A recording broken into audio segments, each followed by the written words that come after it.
Okay, so those who worry too much and think too much will have digestive issues, or those with digestive issues will often worry and think too much. And if there is overexcitement, you will have insomnia and restlessness. So we're talking about the emotions in Chinese medicine and their effects on the physical body. So if there is anger, or if you're angry all the time, you will have headache and high blood pressure. And if you have chronic fear and shock, you can have fainting. And if you are sad most of the time, you will experience fatigue. Okay, so let's talk about each emotion in detail. So if you, in Chinese medicine, frustration and anger actually belong to the same category. So, or and even resentment. So the organ involved would be liver or gallbladder, and the liver is the general, belongs to the wood element. And if there is excess of the wood element, there would be arrogance, you are judgmental, and you are full of resentment. Okay, so if you have a good amount of the wood element, you are flexible, you are patient, and you have humility. But if your wood element is deficient, you tend to be hopeless, you are full of indecision, and you are ambivalent. Symptoms of frustration or anger would be suicidal, muscle pain, anger disorder, and headache. Now let's talk about joy. The organ involved would be heart or the small intestine. Heart is the king and the house of Shen. Element, fire. Excess fire will make you manic, you're sarcastic and manipulative. If you have a good amount of the fire element, you are full of enthusiasm and optimistic. But if you are deficient in the fire element, there is apathy, you are joyless and flat. Symptoms of that the heart is affected, you will have palpitations and sleeping disorder. Next, worry or overthinking. The organ involved would be spleen or stomach. And spleen is the envoy. Element is earth.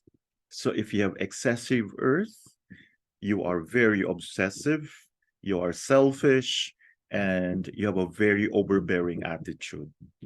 Good amount of earth element, you're thoughtful, you're empathetic, you're full of empathy, and you're self-secured. If you are deficient in the earth element, you have this neediness and draining. Symptoms, IBS, throwing up, anorexia, gaining weight. Now let's talk about grief or sadness. The organ could be lung or the large intestine. Lung is the architect. Element is metal. Excess metal, there will be vanity, perfectionist. You are very dogmatic. Good amount of metal element, you are full of inspiration, you have self-worth. Deficiency in the metal element will you will have a feeling of emptiness, self-deprecation, frail longing. Symptoms, compromised immune system. And lastly, let's talk about fear. The organ could be kidney or urinary bladder. Kidney is the treasurer because it stores the essence. The element is water. If you have excessive water, if you have excess of the water, if your water element is excessive, you are phobic, you're paranoid, you are very vigilant. Good amount of water, you are full of wisdom, awareness, and prepared. Deficient water element, you are withdrawn, and you fantasize a lot.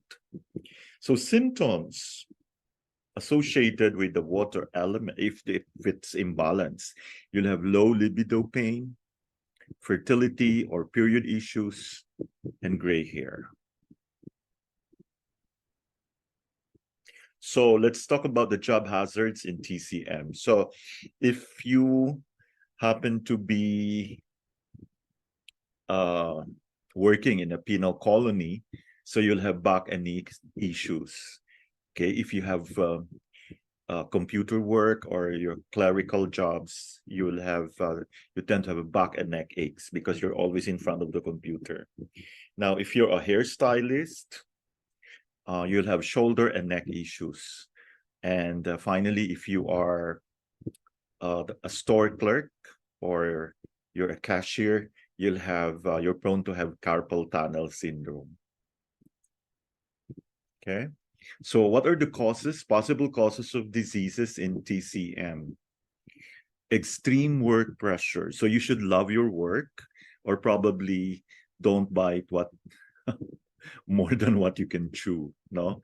So wag nating i-pressure yung sarili natin. Let's just do whatever we can and we should not force ourselves. Long studying hours. That's why we don't meet every day. Okay, so then another cause would be overworked, of course, and also overwhelmed. You have multitasking, especially if you are a mother who needs to take care of her child. So what are the methods to seek the cause of disease? So we seek the cause by syndrome differentiation. This is a characteristic of etiology in TCM. TCM studies the cause of a disease by understanding objective conditions that may become pathogenic factors according to the manifestations of the disease and through analysis of symptoms and signs of disease to infer its cause.